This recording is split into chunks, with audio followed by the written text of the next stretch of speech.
જય કુખાર મેરડીમાં દેવી શક્તિની મહિમા તે વાત ઉપર માતાજીએ શું પ્રવચન આપ્યું આપણે આગળ વિડીયોમાં જોશું। જય કુખાર મેરડીમાં કે એક નારિયેળ રહી જાય ને તો પેઢીએ ના છોડે અને હું ગોડી છું એક નારિયેળમાં હું પેઢીઓ ઊંધી એને ચોટી રહું। આ બધા વ્યાયામ ગોળા બધા વ્યાયામ ગાલ્યા છે મગજમાં કે એક નારિયેળમાં ક્યાં મેરડી ના છોડે, એક નારિયેળ બાકી રહી ગયો ને માકાડી ના છોડે। અરે નહીં, 1000 નારિયેળ ભૂલી ગયા હોય ને પણ તમારો ભાવ એવો ને એવો હોય ને તો 1000 નારિયેળ ભૂલી જવું માતા। કોઈ માતા બાધા મોનતા કશી પકડી નહીં રાખતી, પણ એ માતા ક્યારે વધારે ખીજાય જ્યારે કોઈ વ્યક્તિ કોઈ માનતા બાધા રાખે કોઈ જગ્યાએ અને એનું કામ 15 દિવસ કીધા હોય, 15 દિવસમાં કદાચ એના પહેલા થઈ ગયું હોય અને એ વ્યક્તિ જો એવું વિચારે ને કે આ તો થવાનું હતું ને થઈ ગયું, કરીશ બાધા ચાલશે, તારે માતા આવે કે લે તને હજુ અભિમાન હોય ને કે આ કામ મેં કર્યું છે તો તારું અભિમાન ના તોડી નાખું તો મારું નામ માતા નહીં।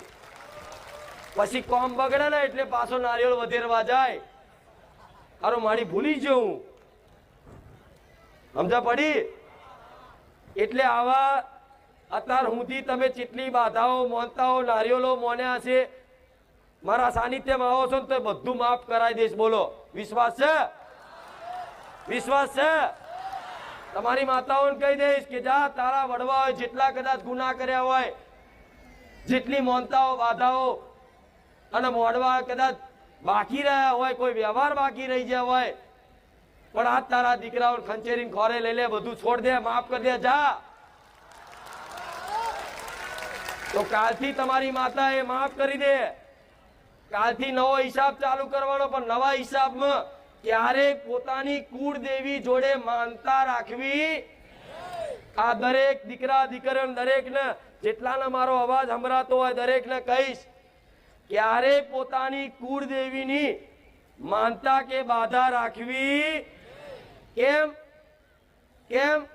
એ તમારી માં છે, તમે એના હકથી કહી શકો છો, પ્રાર્થના કરીને કહી શકો છો, એને નમન કરીને કહી શકો છો। અને ઘોડા વડવાઓ તો એ જોયેલા છે કે પેલા માતાઓને ઓગરી કરીને કહેતા કે માતા તું મારી માં છું, જોયું છે ને આવું? તો તમારી માની ફરજ છે તમારું કામ કરવાની। તો પોતાની માતા જોડે સોદા હોય કે મારી નવું બાઈક લાવી દઈશ ને તો હું તને 5 નારિયેળનું તોરણ ચડાવીશ, નહીં અને એવું કહેવાય મારે નવું બાઈક લાવું છે, નારિયેળ બારિયેળ હરખથી કરે બરોબર છે, પણ કોઈ માનતા બાધા રાખવી। જો માનતા બાધા કોની જોડે રખાય? જે પારકું હોય એને જોડે, પારકા જોડે તમે સોદા કરો ને। ઘરમાં મમ્મી જોડે તમે પૈસા માગો તો તમારી માં પાછા માગે તમારી જોડે? લાયડ ઉછી ના લઈ જતો ભાઈ માગે? લાયડ 10,000 લઈ જતો પાછા હાલમન કે તમારી માં? અને માં કે તો દીકરાને ખોટું લાગે, અને દીકરો કે ના પાછા હાલમ તો માં ખોટું લાગે। ચમ કે માની ફરજ છે, દીકરો કદાચ એની જરૂરિયાત વસ્તુ એને પૂરી પાડવી માની ફરજ છે। હવે તમે માસી ઉછીના લીધા હોય તો માસી હકતી માગે કે લાય 10,000 પાછા ભાઈ માગે કે નહીં?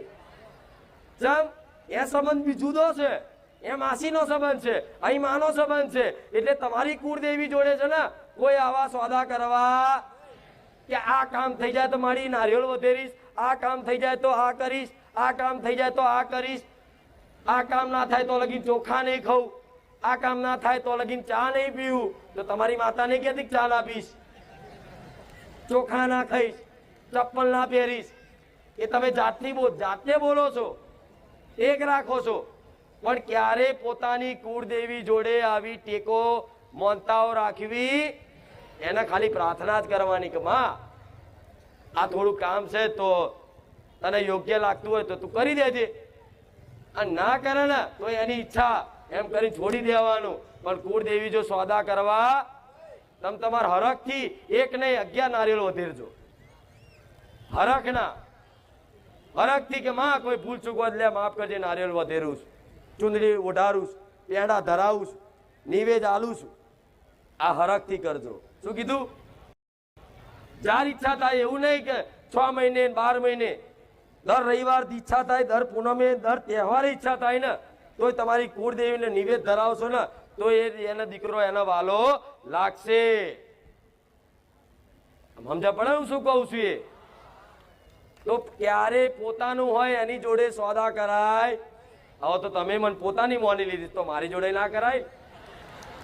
સાચું નહીં? તો ભાઈ મારી જોડે ના કરાય.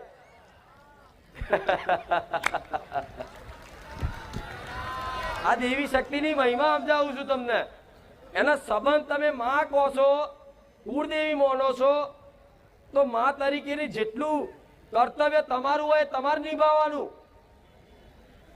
અને માનું કર્તવ્ય એના દીકરા તરીકેનું જે હશે ને એ માં નિભાવશે 100%. ભલે અદ્રશ્ય શક્તિ છે, દેખાતી નહીં, પણ છોને છુપે એવા લાડ કરશે ને એવા તમારા કામ કરશે ને કે દુનિયા કહેશે કે આ માતાએ તો જો આની શું રચાયું, એના રાજા બનાવ્યો. બનક નહીં આવું, પણ દુનિયાને બતાવો આપણે કરવાનું આપણે તમારા માટે છે. અને એક શરૂઆત કરશે ને ખાલી એક ઘરમાં એક ભક્ત પેદા થાય ને તો એની હાથ પેઢી પાવન થઈ જાય. કેટલી એની ભક્તિથી ઉપર જે પૂર્વજો હોય ને એ પૂર્વજો રાજી થઈ જાય, એમને આગળ ગતિ મળી જાય, એમની કૃપા મળી જાય વગર માગે. પણ આવી ભક્તિ રાખવી. જો તમે ભક્તિ ના બહુ જાગતી હોય, તમારો દીકરો બહુ ભક્તિ કરતો હોય તો એને ટોકો. તમારી કોઈ દીકરી હોય ખૂબ ભક્તિ કરતી હોય એને ટોકવો કેમ? એ ભક્તિ શું છે તમે હજુ સમજી શકો? એ તો જે જાતે કરતું હોય ને ભક્તિ ભગવાનની માતાજીની, એને ખબર હોય ભક્તિ શું છે. એટલે કોઈની ભક્તિ કોઈ કરતું હોય તો ઘરમાં દખલ કરવી આ ખાસ ધ્યાન રાખજો. નકન જો અમુક તો આ બહુ દીકરો કદાચ માતાની સેવા પૂજા કરતો હોય ને તેના મા બાપ એવું કે બહુ માતા માતા ના કરાય, તો શું થઈ જાય માતા માતા કરવાથી? હે આ બધા છે ને ખોટા ભ્રમ એમ કાઢ નાખો ગોળાઓ. માતા આદ્ય શક્તિ છે, જગતજનની છે. જેટલી બી આ શક્તિ ઉર્જા છે ને એ બધી દેવી શક્તિની છે. જેટલી ચેતના છે ને તમારી અંદર એ ચેતના છે ને એ ચેતના દેવી શક્તિની છે. એ પાર્વતીની અંશ બધી માતાઓ એ બધી જગ્યાએ વ્યાપ્ત છે. ખાવશો તમે પણ અંદર જે પાચન થાય છે ને એને કહેતા પાચન શક્તિ. એ પચન તે મારા જેવી શક્તિ કરે છે અંદર. આ શું ખોટું? એટલે તમારી માતાઓ કણ કણમાં છે એવું મોની અને બસ એની ભક્તિ રાખો ચોખ્ખી, કોઈ સ્વાર્થ નહીં. ભલે આવતા રવિવાર વાત કરી નહીં મારા દીકરાના ચપ્પલ નતા રહ્યા, વાપર્યો છે જેને વાપર્યો છે. આવી કસોટી થાય અને કસોટીથી પાર પડો ને આવા દુઃખમય તે બસ માં માં ને માં, માતા માતા ને માતા, રોમ રોમ ને રોમ આ ચાલુ રે ને તાર સોનાનો સૂરજ ઉગે. તમે જેવો વિચારો છો એમ કે મોડવાથી 101 કિલો હુકડી મોડવાથી કશું થાય? એટલે હું તો તમને એ કહીશ કે મારી જોડે તે આવા એટલા સોદા કરવાને હા જરૂરિયાત હોય કે નહીં ચાલે એવું તમારા જીવન જરૂરિયાત વસ્તુ હોય, જેમ કે ઘર છે, ઘરમાં કોઈ સાધન નહીં અને જરૂર છે ખરેખર કે મોબાઈલ નહીં, જરૂર છે ને પણ તમારે જો નથી તો એ બધી માગણી કરી શકો છો. ના નહીં પણ જરૂર વગરની, કારણ વગરની, અમથા તાવ આવ્યો મારી નારિયેળ મોડું ઉતાર દેજે ને એટલે થોડું બેઠી લે ને 2 દાડા દવા ખાઈ લે, ગોળી ખાઈ લે, ઇન્જેક્શન લઈ આય. આ શું ખોટું? આ તમે ભક્તિ કરો ને જેટલી અહીં પરિશ્રમ કરો ને તો એનું બેલેન્સ જમા થાય. જેમ પૈસા બેંકમાં મેલો તો બેલેન્સ જમા થાય ને. હવે રોજ એટીએમ માંથી કાર્ડ કરો રે ખરા તાકડે જરૂર હોય તારે ત્યાં સારું નહીં.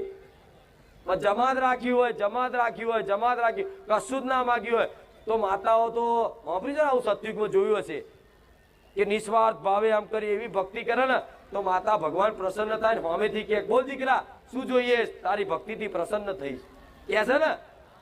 માતાએ મજબૂર થઈને આવે કે બોલ શું જોઈએ, તારે એમ કે માં તું જોઈએ, બસ પતી ગયું, બધું આવી ગયું.